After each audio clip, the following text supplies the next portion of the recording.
So I've been learning this Brahms intermezzo recently, Opus 117, number 2. It's a great piece, and I noticed something kind of interesting. It's this chord which is spelled really funny. Coming up right about now. Did you catch that? Let's take a closer look. G flat, A natural, D flat. If you close your eyes and listen, it's just an F sharp minor triad.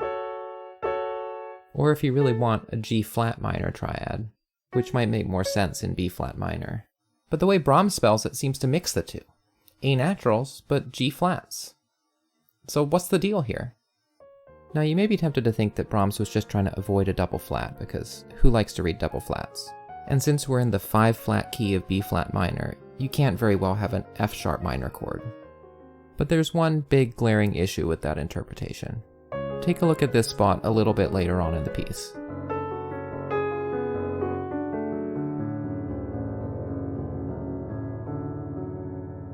Did you see that chord? That's an E double flat major chord. It goes E double flat, G flat, B double flat. That's 5 flats to 3 notes, a 1 2/3 flat to note ratio. Most people reading music prefer a flat ratio under 1, preferably under a half.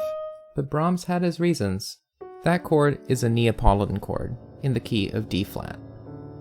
For those of you who didn't recently take undergraduate music theory, a Neapolitan chord is just a major chord on the flat second degree of the scale.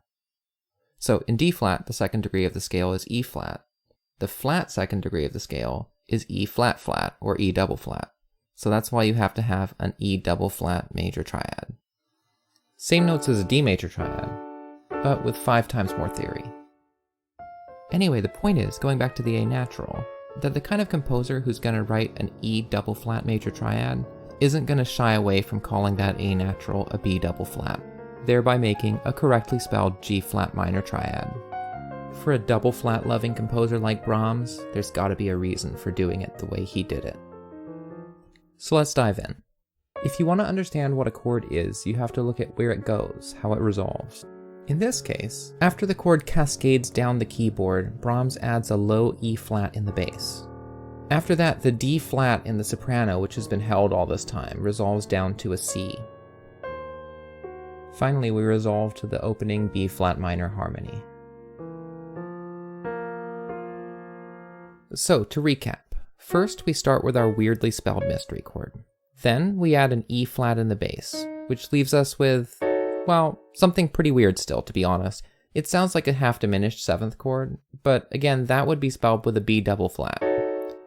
But let's keep going. Finally, we resolve the D flat down to a C.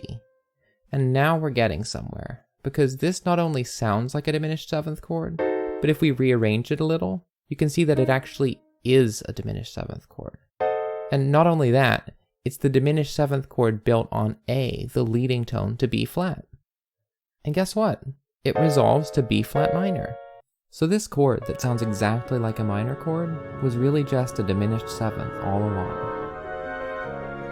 So I guess the lesson here is, no matter how Brahms spells a chord, he's got some wacky reason for it. Anyway, we'll return next week with more Python music content.